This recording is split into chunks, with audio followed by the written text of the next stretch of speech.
ये क्वेश्चन है multiple pulley and multiple springs की ग्रुपिंग है इसमें, और आप इसमें डिसाइड नहीं कर सकते कि कौन सी स्प्रिंग सीरीज में है या पैरेलल में है एक दूसरे के साथ। ठीक है, तो ऐसे क्वेश्चंस को हम लोग क्या करते हैं, कौन से तरीके से सॉल्व करते हैं, देखिए आप लोग। सबसे पहले तो बहुत सिंपल सा तरीका मैं बताऊंगा, एक्स्ट्रा टेंशन मेथड, जो मैंने शायद लास्ट लेक्चर में डिस्कस भी किया था कुछ। यहाँ पे क्या करते हैं, स्टार्ट कर दो, यहां से टेंशन बनाना स्टार्ट कर दो ब्लॉक में। तो ये ब्लॉक में टेंशन हो गई टी, ये mg, यहाँ पे टी, ये टी, सिर्फ टेंशन अकेला बनाना है पूरी जगह, ये टी। तो अगर यहाँ टी और टी है तो ऊपर ये 2t, क्योंकि पुली मासलेस है। ये टी, तो ये टी, क्योंकि पूरी स्ट्रिंग देखो रस्सी पूरी एक ही है, तो ये सेम टेंशन होगी, टी टी टी टी टी टी टी टी। अब देखो टी टी है तो यहाँ पे हो जाएगा 2t। यहाँ देखो टू टी हो गया, तो ये नीचे लगेगा पुली पे कितना, 2t, रस्सी लगाएगी पुली पे 2t, और स्प्रिंग फोर्स हो जाएगा ऊपर की तरफ, यहाँ पे ये लगाएगी ऊपर की तरफ इस पे सपोर्ट पे 2t, तो ये हो जाएगा ऊपर की तरफ 2t। ठीक, स्प्रिंग ने सपोर्ट पे लगाया, सपोर्ट स्प्रिंग पे लगाएगा नीचे की तरफ 2t, क्योंकि स्प्रिंग एक्सटेंडेड होगी। ऐसे यहां देखो टी है तो ये 2t, और यहां सपोर्ट पे ये लग जाएगा 2t, ये स्प्रिंग फोर्स है 2t, यहां 2t स्प्रिंग फोर्स है, 2t स्प्रिंग फोर्स है, 2t स्प्रिंग फोर्स है, ये सब 2t क्या है, स्प्रिंग फोर्सेस हैं। क्लियर? ओके, तो अब हम लोग, ये अभी इक्विलिब्रियम में है, ये ध्यान रखें, सुनना ध्यान से, ये इक्विलिब्रियम में, सिस्टम पूरा इक्विलिब्रियम में है। ऐसा मैंने क्वेश्चन किया था, एक स्प्रिंग थी, एक पुली थी, एक ब्लॉक था, वो क्वेश्चन हम लोग कर चुके हैं, और अब इसमें मल्टीपल पुलीज हैं, तो कोई दिक्कत नहीं है, पहले में इक्विलिब्रियम का कंडीशन निकालना पड़ता है। तो अब इसमें तो बहुत सारी स्प्रिंग्स हैं, पुलीज हैं ना, तो वो सब छोड़ो, उसमें जो एक कॉन्सेप्ट आया था, हम उस कॉन्सेप्ट को यूज करेंगे यहाँ पे। ठीक, तो इक्विलिब्रियम है। अब मैं क्या करता हूं, मैं मान लेता हूं कि इस ब्लॉक को मैंने एक्स नीचे खींचा, कुछ नहीं करना है, कोई कुछ सॉल्यूशन भी नहीं करना है, सिंपल एक लाइन में आंसर, इसको एक्स नीचे खींचा मैंने।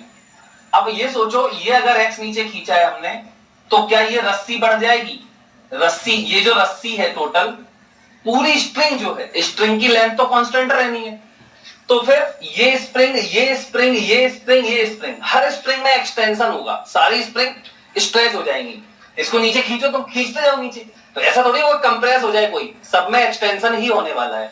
तो जो एक्स है, जो आपने ब्लॉक को नीचे खींचा है, वो एक्चुअली में सारी स्ट्रिंग्स के एक्सटेंशंस के सम के ही बराबर होगा।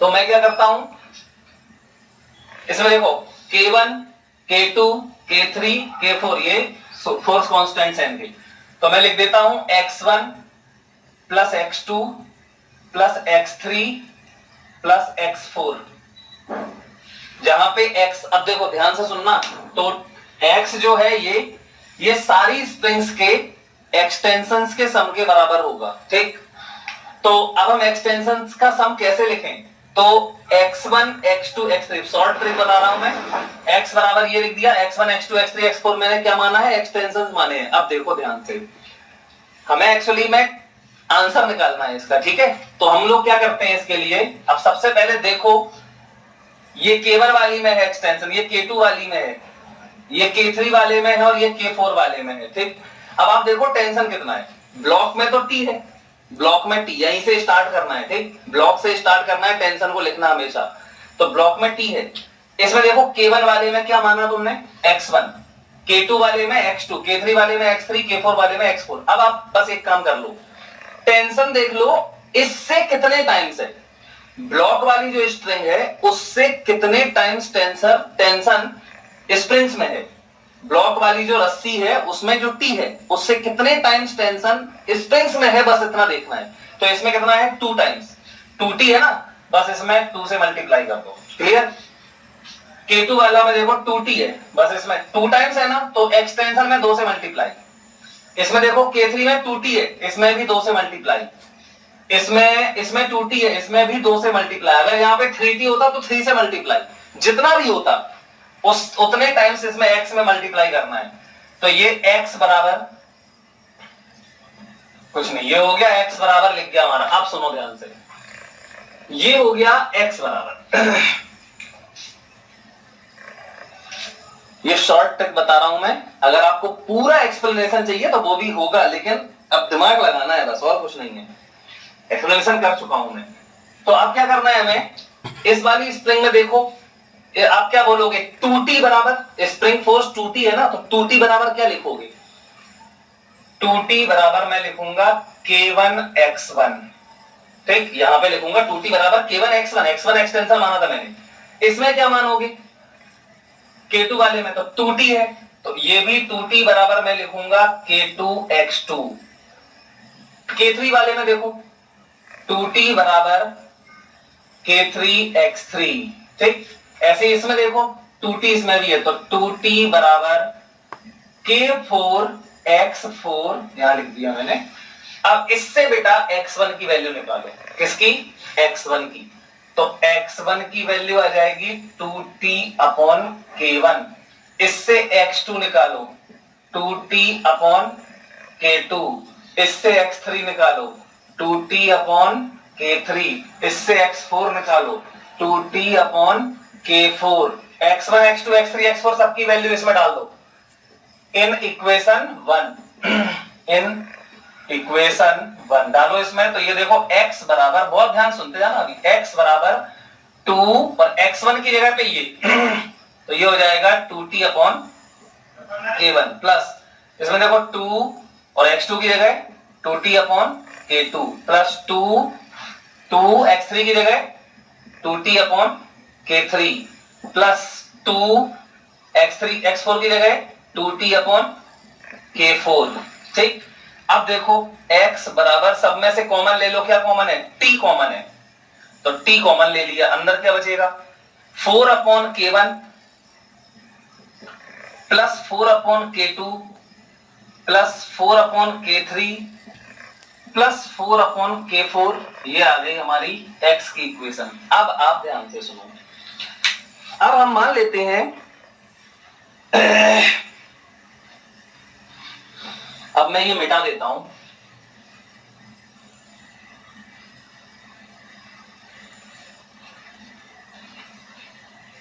बस एक लाइन और है, बस खत्म। देखिए ध्यान से, इससे आप निकालो t बराबर, इससे t बराबर निकालो, तो t बराबर आएगा x अपॉन, t बराबर देखो x अपॉन ये पूरा, अपॉन में क्या 4 upon K1 plus 4 upon K2 plus 4 upon K3 plus 4 upon K4, ये आया, ठीक। ये हमें इक्वेशन चाहिए। अब आप ध्यान से सुनो, अब बिल्कुल ध्यान से सुनो, इस पूरे सिस्टम को मैं कन्वर्ट कर देता हूं सिंगल स्प्रिंग में। देखो यहां पे मैं कर रहा हूं, तो ये एक स्प्रिंग, ये ब्लॉक, वही ये वाला ब्लॉक, और सबको खत्म कर दिया एक स्प्रिंग जिसका K इक्विवेलेंट कितना है, K है, समझ गए, या K इक्विवेलेंट लिख दे रहे, ठीक है, K इक्विवेलेंट, और ये M मास है, ठीक।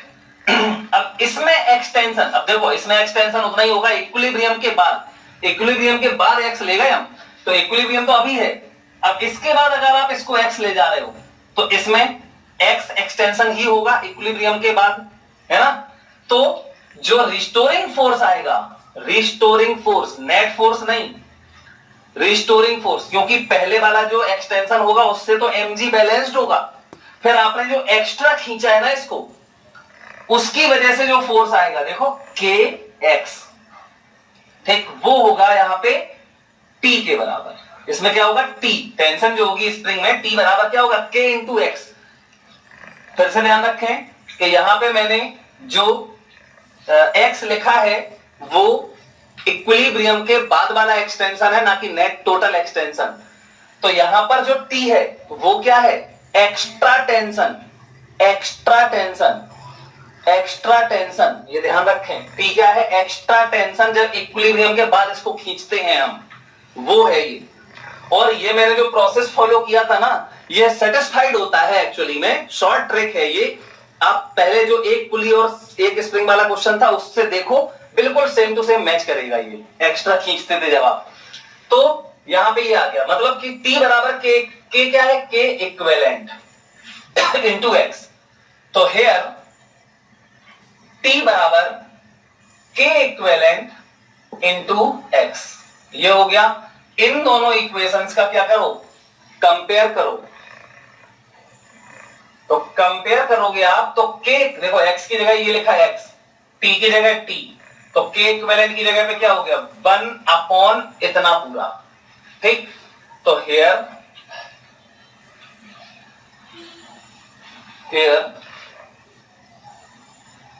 k इक्विवेलेंट, मतलब इन सारी स्प्रिंग्स का मैंने k इक्विवेलेंट निकाल दिया, ये तरीका है।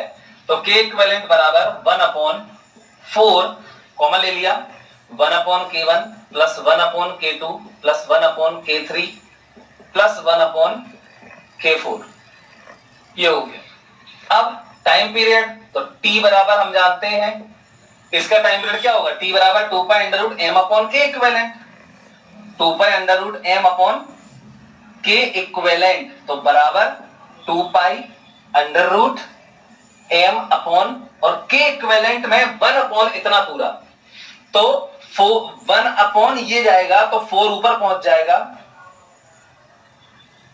मतलब 1, मैं ऐसे लिख देता हूं, 1 अपॉन 4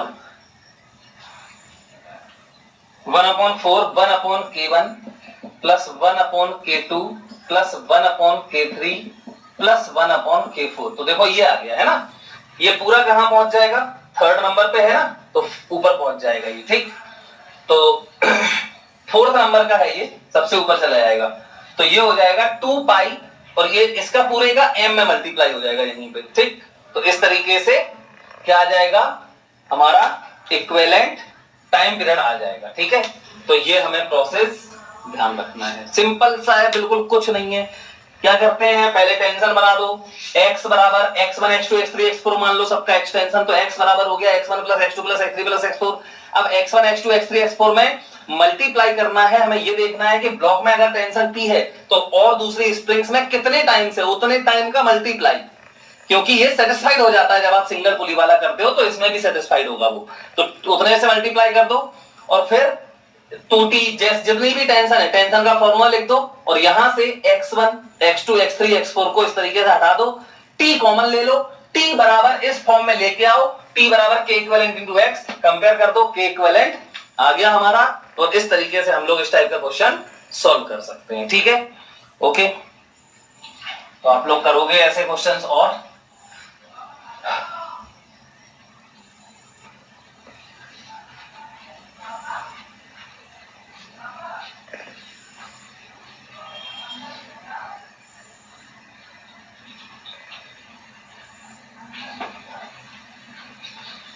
देखो, अभी हमें एक और टाइप का क्वेश्चन करना है। जैसे मान लेते हैं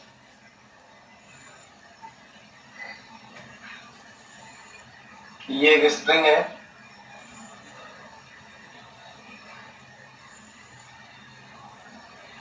यहां पे ये देखो स्प्रिंग है, इसका इक्विवेलेंट है k। ठीक, कुछ भी हो सकता है, k है। अब यहां पर एक मास है स्मॉल m, ये स्मॉल m मास है, ध्यान रखना स्मॉल m मास है, और इसको मैंने क्या किया है, यहां पर एक दूसरी स्प्रिंग से कनेक्ट किया हुआ है, ये यहां पर एक और स्प्रिंग हमने जोड़ रखी है,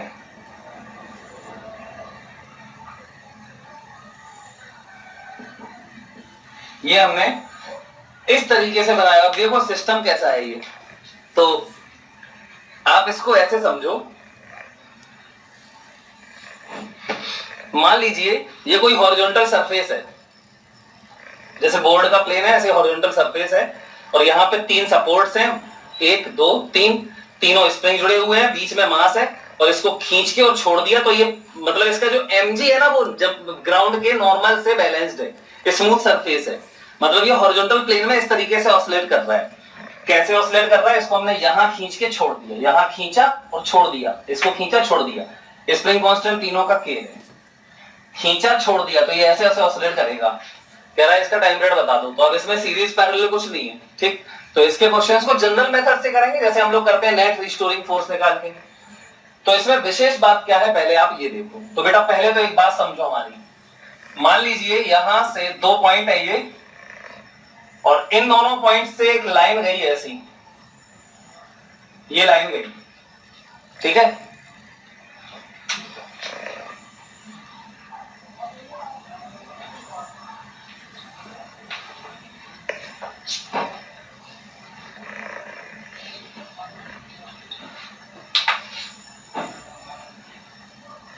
देखो ये एक लाइन गई, ये एक लाइन गई, ठीक। अब अगर आपसे कोई कहे ये दोनों बहुत छोटे हैं, ये ध्यान रखो, ये दोनों बिल्कुल क्लोज हैं, बहुत पास पास हैं ये दोनों, ठीक। तो आप मैं बना देता हूं इनको, पास पास भी बना देता हूं, ठीक। देखो बिल्कुल पास पास हैं ये ऐसे। अब ये कुछ डिस्टेंस है इनके बीच में, ये ठीक। बताओ आपको कौन सी, ये वर्टिकल लाइन है छोटी सी, ये और ये। अब ये बताओ कौन सी लाइन बड़ी है, तो आई थिंक ये वाली लाइन बड़ी दिख रही है ना। अब अगर आपसे कोई कहे कि बताओ ये लाइन कितनी बड़ी है, मतलब इन दोनों लाइन की लेंथ में कितना डिफरेंस है, तो आप क्या करोगे, देखो यहां से मतलब इस वाले पॉइंट से, छोटी वाली लाइन के पॉइंट से बड़ी वाली लाइन पे परपेंडिकुलर डाल दो, तो ये डल गया, देखो परपेंडिकुलर, ये डाल दिया। ये बहुत जरूरी बात है, ध्यान रखना, बहुत जगहों पे यूज होती है, ठीक। तो ये डाल दिया। अब देखो ये जो लाइन आई इतनी, ये डिफरेंस है, बाकी इतना और ये इतना दिख रहा है ना, ये और ये बराबर है, ठीक। तो मैं इसी को थोड़ा सा बड़ा बना के दिखा देता हूं आपको। मैं ये कह रहा था कि ये और ये दो लाइनें यहां से ऐसी गई, अब कौन सी बड़ी है, तो ये वाली बड़ी है, जबकि कंडीशन है कि ये दोनों पास में होने चाहिए, बहुत दूर ना हो, ये तब की बात है ये। तो क्या करोगे, यहां से एक परपेंडिकुलर डाल दो, तो इतना ये और ये बराबर हो गया, ये डिफरेंस है, ठीक। ये ध्यान रखना है हमेशा, कंसीडरेशन होता है ये कब, जब ये दोनों पॉइंट्स पास पास हो।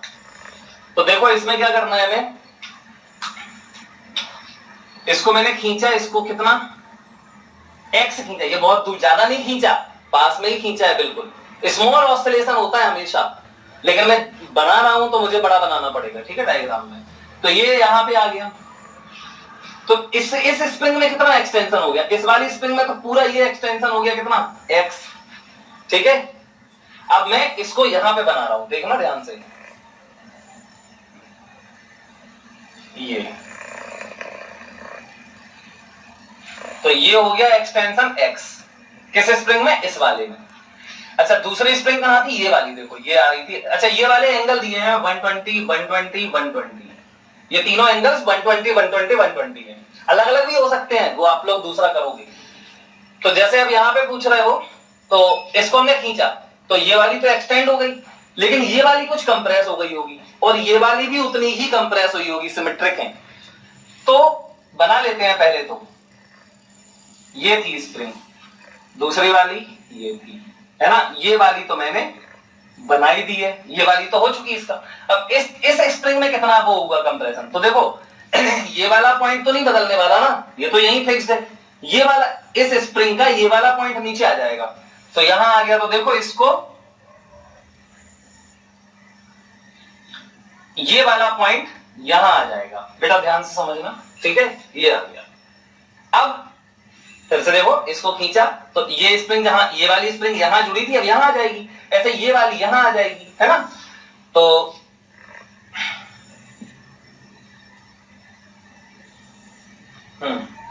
और ये वाली स्प्रिंग यहां जुड़ी थी, खींचोगे तो ऐसे, मतलब यहां पे आ जाएगी, ठीक है। तो ये सिचुएशन हो गई। अब मैं पूछ रहा हूं, मुझे इस स्प्रिंग में कंप्रेशन चाहिए, क्या चाहिए, कंप्रेशन चाहिए। तो ध्यान से सुनो, ये थी, यहां पे थी स्प्रिंग, यहां पे थी, और थोड़ा सा नीचे खींच दिया तो ये हो गई। अब ये वही बात हो गई जो मैंने अभी बताया था कि डिफरेंस कैसे निकालते हैं। ये दोनों पॉइंट्स बिल्कुल पास पास हैं, मैंने बोला छोटा ऑसिलेशन है, तो बिल्कुल पास है। तो क्या करोगे, यहां से एक परपेंडिकुलर डाल दोगे इसमें, ठीक, ये परपेंडिकुलर, ये कॉन्सेप्ट ध्यान रखना, बहुत भयंकर वाला कॉन्सेप्ट है, ये हो गया। अब ऐसे ही इस वाली, तो फिर देखो इसमें और इसमें पूरे में क्या डिफरेंस रह गया, ये स्प्रिंग पहले वाली थी और अभी ये हो गई, क्या डिफरेंस आया, इतना। तो अगर ये एक्स है और ये पूरा एंगल कितना था 120, तो ये देखो 60 डिग्री हो गया, ये एंगल भी 60 डिग्री हो जाएगा, ठीक। अब ऐसे इस वाले स्प्रिंग में निकालो कंप्रेशन, तो ये थी और ये हो गई, तो यहां से क्या करो, परपेंडिकुलर डाल दो, ये डाल दिया परपेंडिकुलर, क्या आ गया, इतना, ये डिफरेंस है, ये डेल्टा एक्स है, ये क्लियर। तो अगर ये भी यहां पे डेल्टा एक्स है, इस वाली स्प्रिंग में इतनी कमी हो गई, इतना कंप्रेस हो गई, तो अगर ये x है तो ये कितना होगा, x/2, ये 60 डिग्री है ना, तो ये x/2, ये ध्यान रखना, बहुत अच्छी बात बता रहे। अब इस पॉइंट मास पे देखो, इस मास पे कितना फोर्स लगने वाला है। पहले तो आपने इस स्प्रिंग को एक्सटेंड कर दिया, x तो यहां लगेगा, अब मैं फोर्स यहां बना रहा हूं, फोर्स में यहां बना रहा हूं, यहां लगेगा कितना, kx, इस पे लगेगा kx, क्लियर, इस पे लगेगा kx, बहुत बढ़िया। और ये वाली स्प्रिंग जो इतनी कंप्रेस हो गई, देखो यहां आ गई, कंप्रेस हो गई, अब ये मत सोचना कि यार यहां आ गई तो यहां ऐसे फोर्स लगाएगी, नहीं, बिल्कुल पास है यार, ये बिल्कुल क्लोज है, तो यहीं पे मान सकते हो कितना कंप्रेस हो गई, बस यहीं पे, ठीक। तो ये स्प्रिंग x/2 कंप्रेस हो गई, तो ऐसे फोर्स लगाएगी, है ना, ऐसे, तो देखो ऐसे फोर्स लगा देगी ये वाली स्प्रिंग, कितना, kx/2। अब ये वाली स्प्रिंग तो इतनी कंप्रेस हो गई, तो अगर यहां कंप्रेस हुई है तो यहां फोर्स लगा देगी, कितना, ऐसे, कितना, kx/2, और भैया ये पूरा एंगल कितना है 120 डिग्री, ये पूरा 120 था ना, यहां पे ये ऐसे आएगा और ये ऐसे आएगा, तो ये पूरा कितना है 120 है ना, समझ गए सब लोग, इसका वर्टिकली अपोजिट एंगल, तो ये 60 और ये 60, तो फिर अब देखो kx/2 का ये कंपोनेंट, ये भी, ये 30 डिग्री, ये 30 डिग्री, ये भी 30 डिग्री, तो kx/2 का ये कंपोनेंट और इसके x/2 का ये कंपोनेंट तो कैंसिल हो जाएंगे, कितना आएगा, kx/2 cos 30, kx/2 cos 30 cancel हो गया, नेट फोर्स 0 हो गया इस तरफ। अब इसका एक कंपोनेंट यहां आएगा और एक कंपोनेंट यहां आएगा, कितना, kx/2 cos 60, kx/2 को मतलब kx/4 प्लस kx/4 और जुड़ जाएंगे इसमें, आई थिंक आप लोग समझ गए होंगे। तो इसका मतलब इस पार्टिकल पे जब आपने इसको ऐसे खींचा, मीन पोजीशन, ये इक्विलिब्रियम है, इसको खींचा तो इक्विलिब्रियम की तरफ देखो, यहां कितना फोर्स लग गया, kx/2 plus kx/4 plus kx/4, इसका x/2 का कंपोनेंट, इसका कंपोनेंट, मतलब कि इस पे जो टोटल फोर्स लगा F नेट, अब मैं यहां लिख रहा हूं, तो F नेट बराबर हो गया, F नेट बराबर हो गया कितना, दिखाई दे रहा है आपको, kx/2 kx/2 प्लस kx/2 मतलब kx, अरे यहां पे 90 डिग्री नहीं कर सकता हूं मैं, तो 45 पे आ जाएंगे, वो तो अलग हो जाएगा टाइम पीरियड। F नेट बराबर kx और ये माइनस बोला था, F नेट की जगह m इंटू ए बराबर माइनस kx, तो a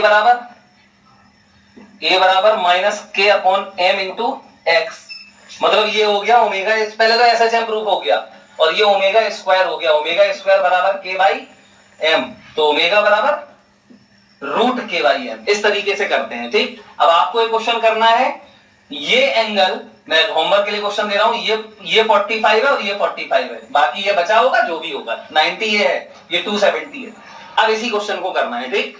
तो ये होमवर्क में हो गया आपका, आई थिंक आप लोग क्वेश्चन समझ गए होंगे, ओमेगा आ गया तो t बराबर 2π/ω।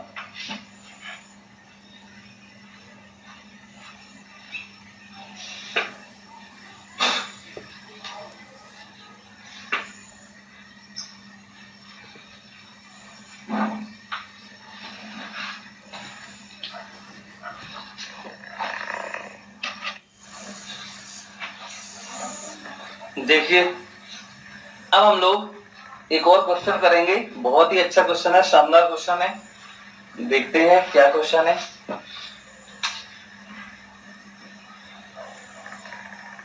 क्वेश्चन है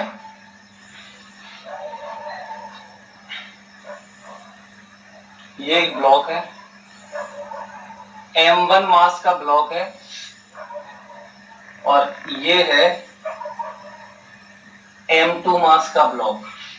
m1 m2 मास के ब्लॉक हो गए और ये दोनों ब्लॉक स्प्रिंग से इस तरीके से जुड़े हुए। बहुत इंपॉर्टेंट कॉन्सेप्ट है ये। स्प्रिंग से जुड़े हुए हैं, के कांस्टेंट है स्प्रिंग का, स्मूथ सरफेस पे रखे हैं। ठीक, अब कह रहा है कि स्प्रिंग की ओरिजिनल लेंथ एल है, स्प्रिंग की ओरिजिनल लेंथ एल है, ये एल लेंथ है।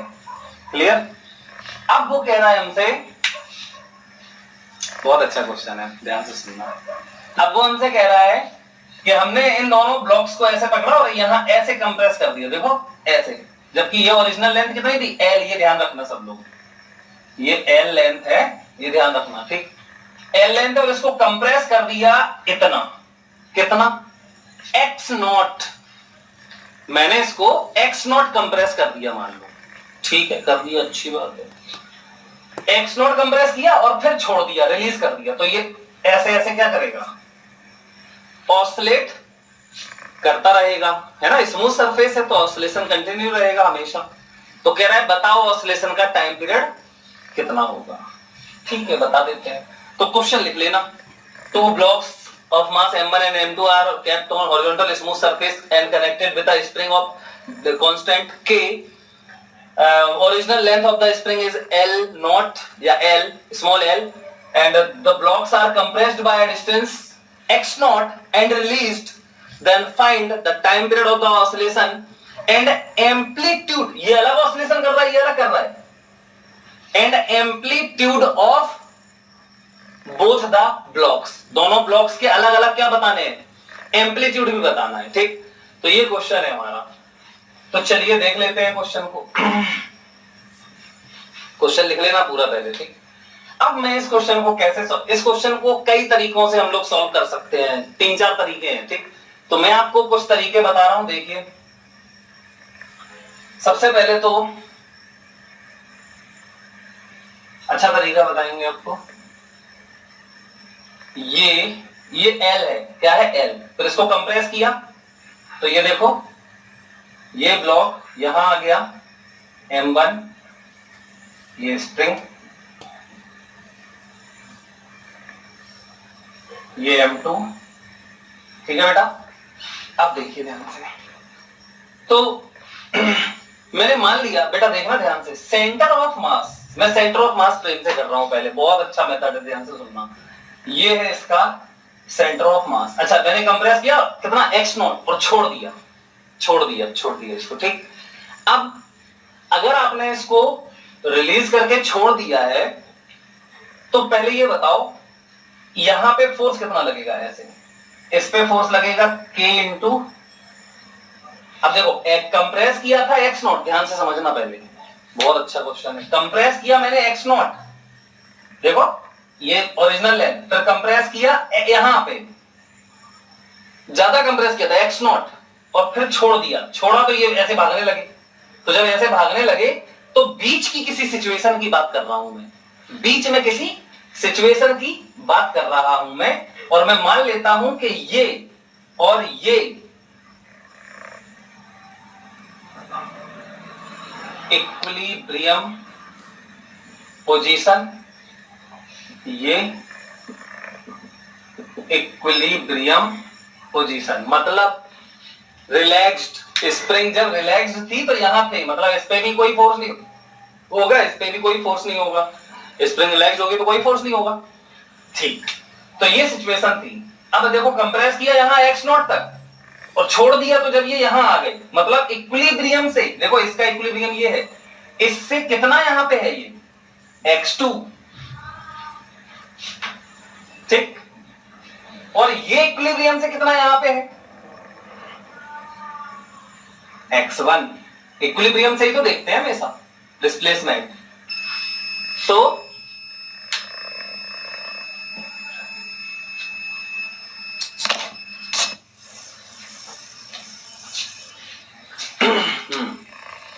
देखो इस पे मैंने आपको बता दिया था पूरा इसको L लेंथ है इसकी ओरिजिनल, L लेंथ है, और इसको कंप्रेस किया था टोटल कितना x नॉट, लेकिन फिर हमने छोड़ दिया इसको, छोड़ा तो ये ऐसे भाग रहा है।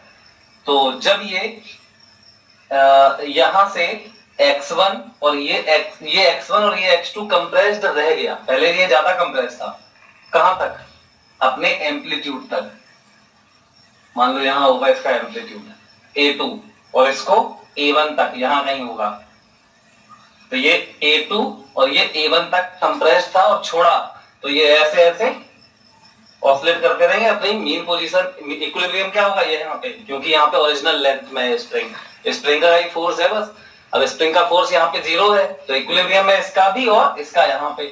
तो जब ये एक्स छोड़ा, यहाँ पे कंप्रेस किया ऐसे और छोड़ दिया तो ये जब ये यहां से कितना कंप्रेस रह गया इक्विलिब्रियम से x2 और ये कितना रह गया x1, तब हमें फोर्स देखना है। तो इसमें कितना होगा, स्प्रिंग फोर्स लगा रही है, तो टोटल यहाँ ये x1 और यहाँ x1 और ये x2, तो कंप्रेशन कितना हुआ x1 प्लस x2, तो ये फोर्स लगेगा k into x1 plus x2, कहाँ लगेगा, अब ये कंप्रेस है, स्प्रिंग कंप्रेस है तो ऐसे लगाएंगे दोनों पे, तो इस पे लगेगा ऐसे k into x1 plus x2, ये फोर्स लग गया इस पे। अब देखो ध्यान से,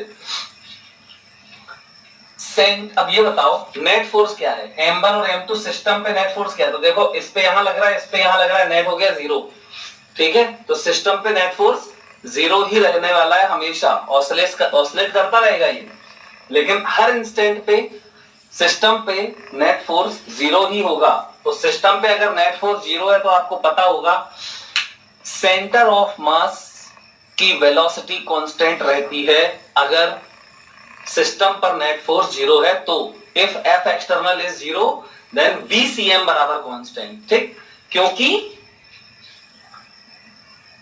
F एक्सटर्नल बराबर क्या होता है, टोटल मास इनटू ACM, याद है ना, ACM, तो यहां F एक्सटर्नल 0 है तो ACM बराबर 0, तो फिर VCM बराबर कांस्टेंट।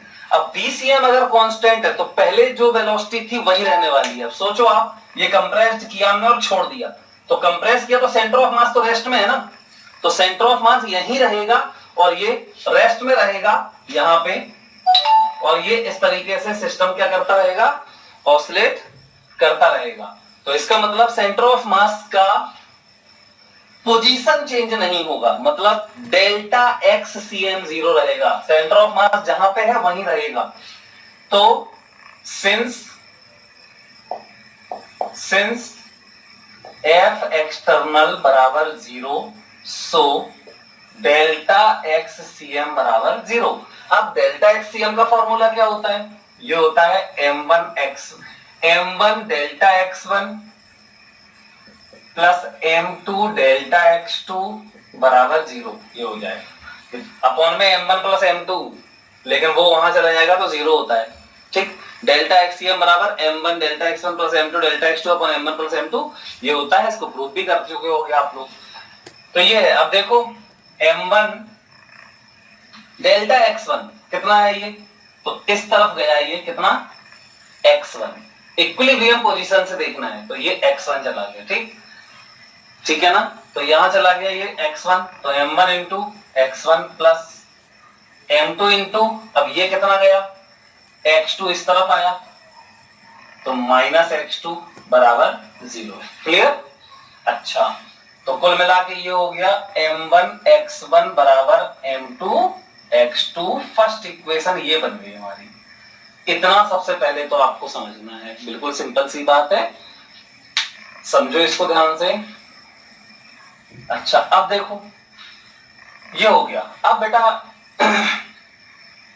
आप ये देखो इसका एक्सेलरेशन कितना होगा, इसका एक्सेलरेशन, तो इसका मीन पोजीशन देखो ये है ना, इसकी मीन पोजीशन ये O1 मान लो, इसको O2 मान लो, तो इस पे जो फोर्स लग रहा है मीन पोजीशन की तरफ वो कितना है देखो, तो इस पे है, यहां लिख रहा हूं मैं फॉर M1 और यहां पे आप लिख सकते हो फॉर M2, तो फॉर M1 यहां फॉर M2, बता दो फॉर M1 इस पे कितना फोर्स है, तो इस पे फोर्स है K इंटू मतलब एफ नेट कहा मीन पोजीशन की तरफ, इस पे कितना है, तो एफ नेट वन बराबर के इंटू x1 प्लस x2। और मैंने बोला था हमेशा क्या करोगे आप, अपने मन से आगे माइनस लगाओगे, ठीक। चलो ये लगा दिया माइनस। अब देखो ध्यान से, तो एफ नेट को मैं क्या लिख दूं, m इंटू a1, इसका एक्सेलेरेशन मान लो a1, इस तरफ a1, ठीक है। इसका हम मान लेंगे इस तरफ कितना, a2, इक्विलिब्रियम की तरफ। तो m इंटू a1 बराबर minus k x1 plus x2।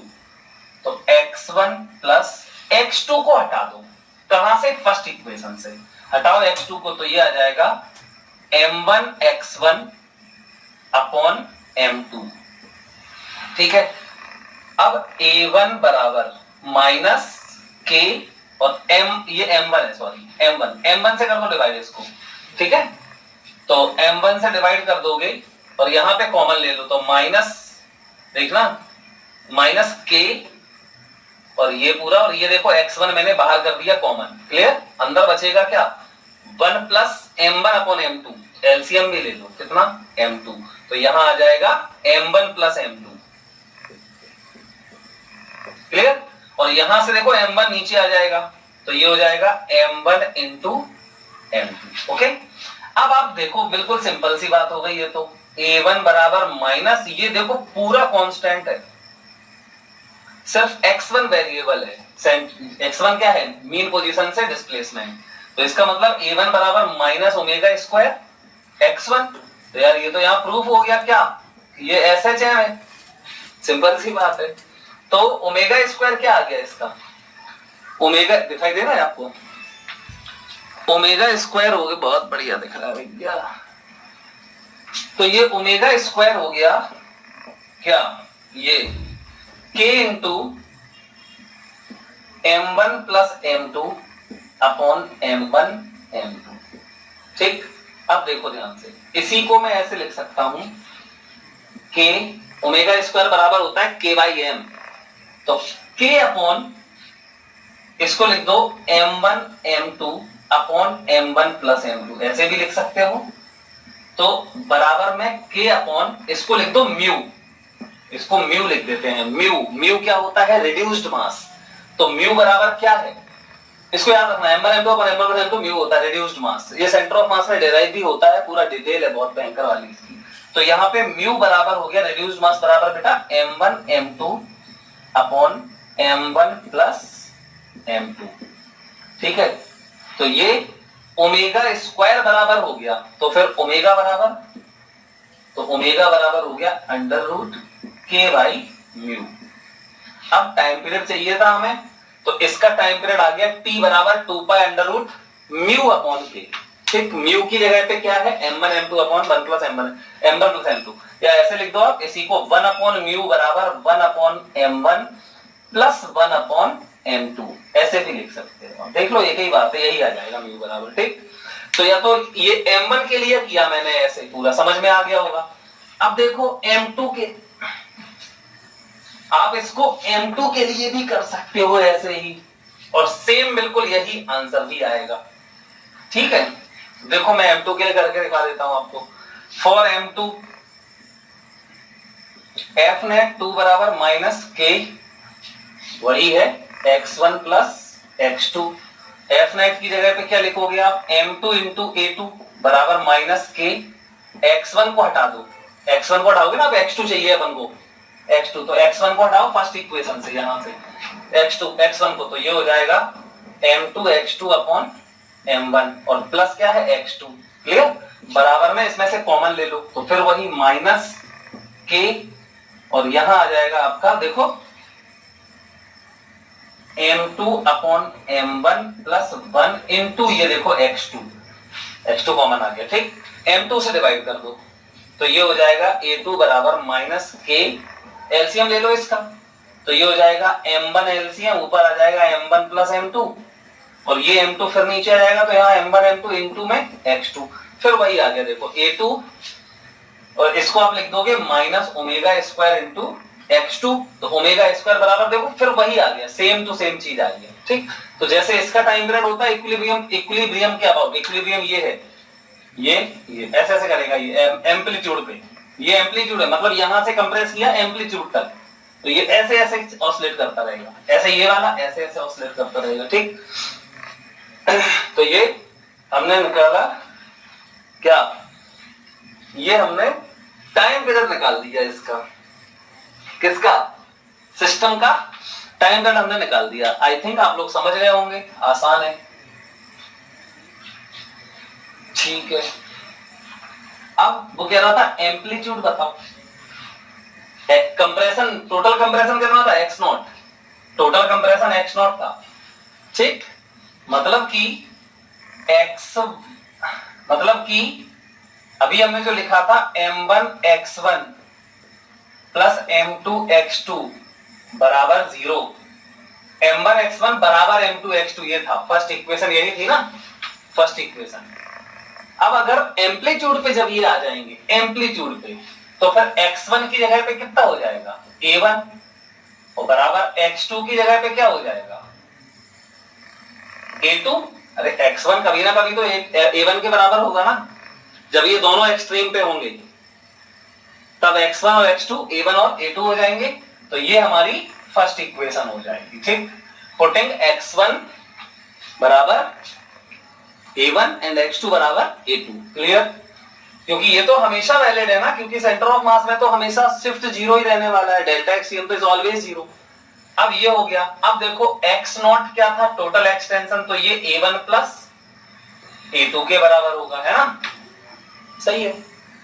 Total compression जो पहले किया था स्प्रिंग में वो x नॉट था, तो वो a1 प्लस a2 के ही बराबर होगा ना।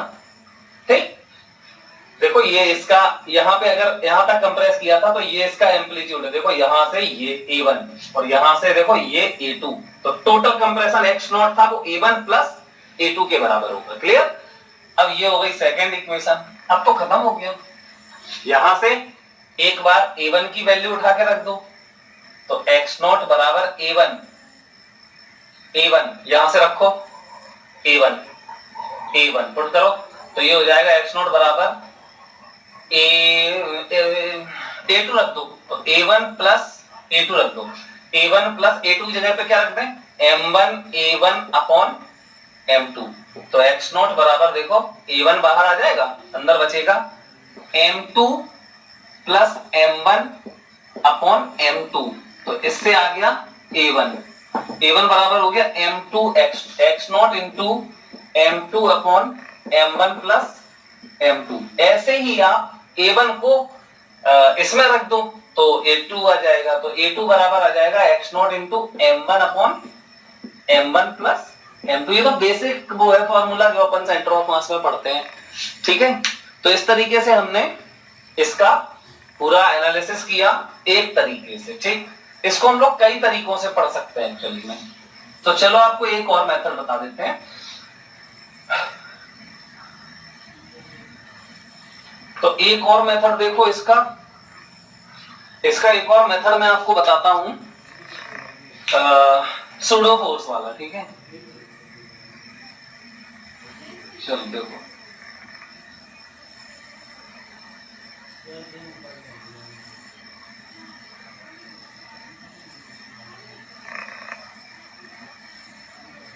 सूडो फोर्स में हम लोग कुछ नहीं करते हैं, क्या करते हैं, एक ब्लॉक, किसी भी एक ब्लॉक पे आप बैठ जाओ और दूसरे को स्टडी करो, तो अपन क्या करते हैं, इस पे बैठ जाते हैं, ठीक है। इस पे बैठ गए, अब इस पे बैठ गए, पहले आपको इसका खुद का एक्सेलरेशन पता होना चाहिए, मतलब कहीं ये एक्सेलरेटेड फ्रेम तो नहीं है। अगर ये एक्सेलरेटेड फ्रेम है तो हमें सूडो फोर्स लगाना पड़ेगा उसमें। तो देख लेते हैं, मान लेते हैं कि स्प्रिंग में कंप्रेशन या एक्सटेंशन कुछ भी एक मान लो, तो चलो कंप्रेशन ही मान लेते हैं, स्प्रिंग में कंप्रेशन है, ठीक है। तो स्प्रिंग में कंप्रेशन है कितना, एक्स कंप्रेशन है स्प्रिंग में, तो क्या करोगे आप, इस पे अगर एक्स कंप्रेशन है तो इस पे फोर्स लगेगा, कंप्रेशन दोनों पे ऐसे लगेगा, तो यहां लगेगा के एक्स, यहां लगेगा के एक्स, क्लियर। अब इसका पहले एक्सेलरेशन निकालो, तो इसका एक्सेलरेशन आने वाला है a1 बराबर कितना, के एक्स अपॉन m1, क्लियर, समझ गया ना। अब आप सोचो कि आप इस फ्रेम से पढ़ रहे हो, इस फ्रेम से पढ़ रहे हो, इस फ्रेम से पढ़ रहे हो, लेकिन इसमें तो एक्सेलरेशन है, तो आपको इस पे सूडो लगाना पड़ेगा। तो इस पहले इस पे इससे इसको तभी स्टडी कर सकते जब आप सूडो लगा दो। तो इस पे इससे सूडो लगाओ, तो इस पे सूडो लग जाएगा। यहाँ पे कितना m2 इनटू इसका एक्सेलरेशन कितना kx अपॉन m1, ये फोर्स लग गया। ठीक है, तो ये इस पे फोर्स लग गया। अब इस पे डब्बा बनाओ, वो बॉक्स बनाओ, एक बॉक्स बना दिया। बॉक्स के अंदर अपन ने सारे फोर्स लिख दिए हैं एक्चुअली में। कौन कौन से? रियल फोर्सेस, कौन सा kx, और सूडो फोर्सेस, ये क्लियर। अब इसका एक्सेलरेशन लिखो।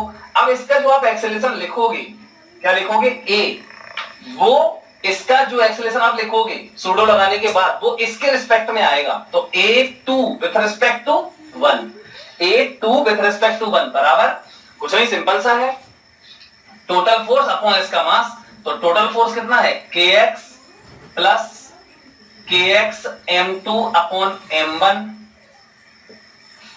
दिखाई दे रहा हो तो ठीक है, नहीं दिखाई दे रहा हो तो समझ लेना। दिख रहा है, देखो kx प्लस ये m2 into kx upon m1, ये हो गया। और अपॉन में यहाँ पे m2 होता है ना, तो m2 से डिवाइड, तो पूरे में अपॉन m2, खत्म हो गया। बस एक लाइन, बहुत सिंपल सा क्वेश्चन है, देखना ध्यान से। तो वो हो जाएगा x a21 मतलब acceleration of 2 with respect to 1। अब सोचो आप इस पे बैठ के इसको देख रहे हो, तो ये क्या करेगा? ऐसे ऐसे चलेगा, ठीक, ऑसिलेट करेगा। अब ऑसिलेट तो करेगा, लेकिन एसएचएम करेगा या नहीं, तो देखते हैं, मुझे नहीं पता करेगा या नहीं। तो a21 बराबर क्या हो जाएगा? kx अपॉन m2, डिवाइड कर दो इसका, तो kx upon m2 plus kx upon m1।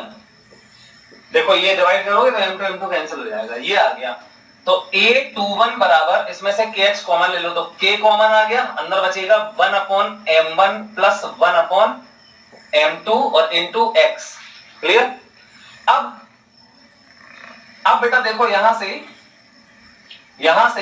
a21 और आगे लगा दो। आप खुद, मैंने बोला था हमेशा माइनस लगाना पड़ेगा आपको, तो आगे माइनस लगा दो। तो अब देखो इसके रिस्पेक्ट में इसका जो एक्सेलरेशन आ रहा है a21, वो ये पूरा कांस्टेंट है और सिर्फ x के डायरेक्टली प्रोपोर्शनल आ रहा है, और ये माइनस लगा हुआ है ना।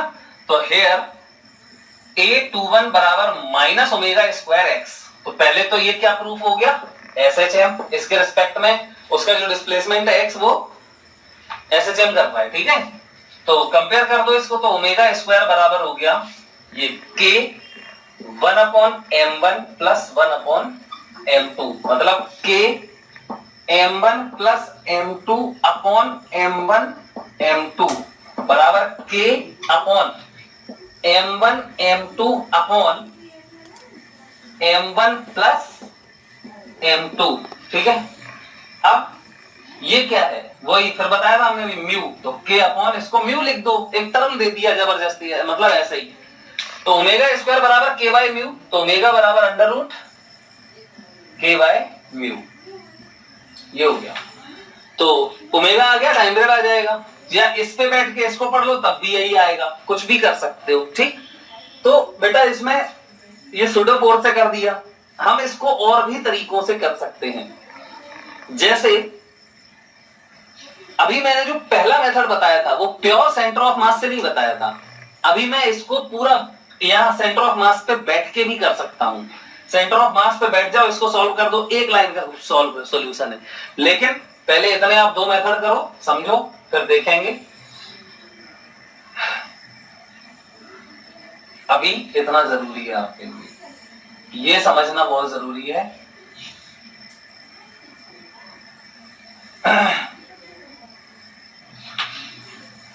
अब देखो ये जो क्वेश्चन है मैंने बताया, सबसे पहले क्वेश्चन यही बताया था,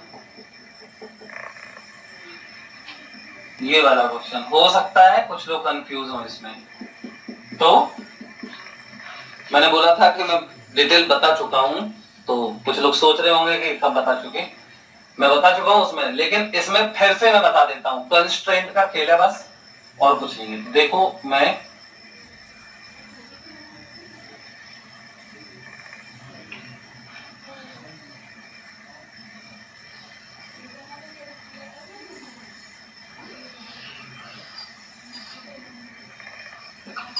से एक बार थोड़ा सा एक्सप्लेन कर देता हूं, ठीक।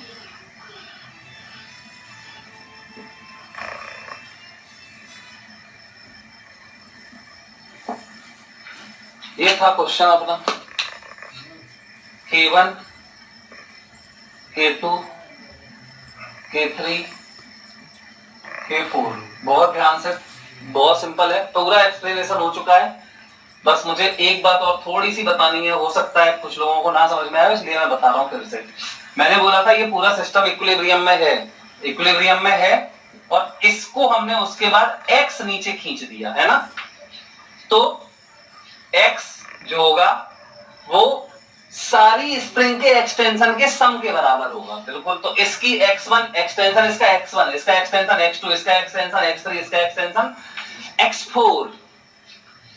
तो हमने बोला था x बराबर होगा x1 plus x2 plus x3 plus x4, ठीक है। और टेंशन ऐसे बनाई टी टी टी टी टी टू टी टी टी टी टी, इसमें नीचे ये टू टी, यहाँ पे ये देखो ऊपर टू टी, ऊपर टू टी। बस अब देखो ध्यान से, तो अब मैं ये बोल रहा हूं, ये लिखा था मैंने, फिर मैंने इसमें 2 से मल्टीप्लाई क्यों किया, ये हो सकता कुछ लोगों को ना समझ में आया हो। बेटा देखो ध्यान से, सबसे पहले तो ये तीन, पहली स्प्रिंग देखो, इसको छोड़ो, इसको छोड़ो, इसको छोड़ो, ठीक। अब इसको देखो, ये स्प्रिंग का एक्सटेंशन आपने क्या माना, इस स्प्रिंग का एक्सटेंशन आपने x1 माना है।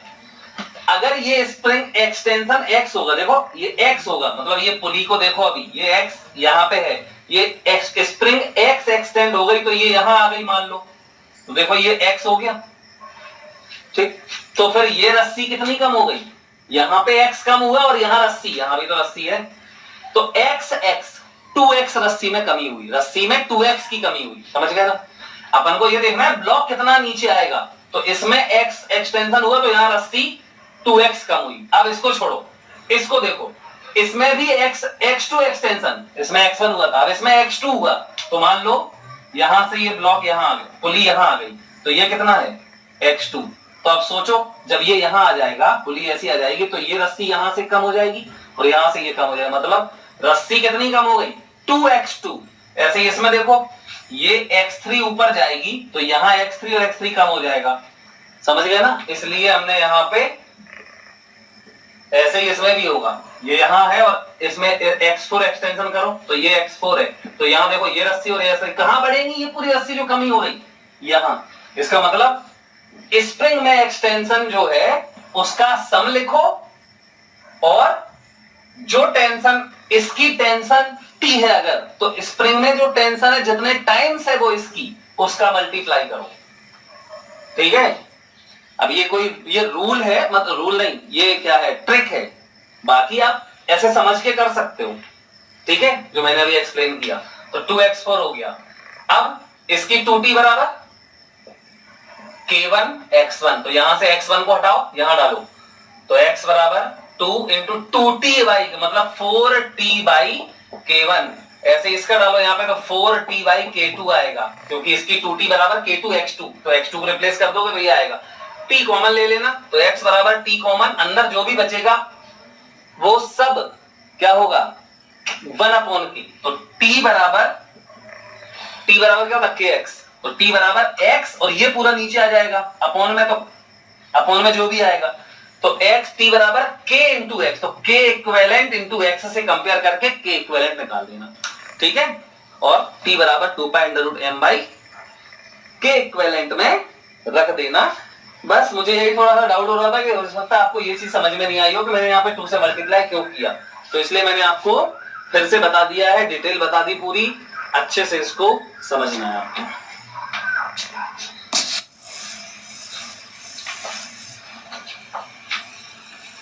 देखो ये क्वेश्चन है, इसको आप लोग एक बार देख लो जल्दी से,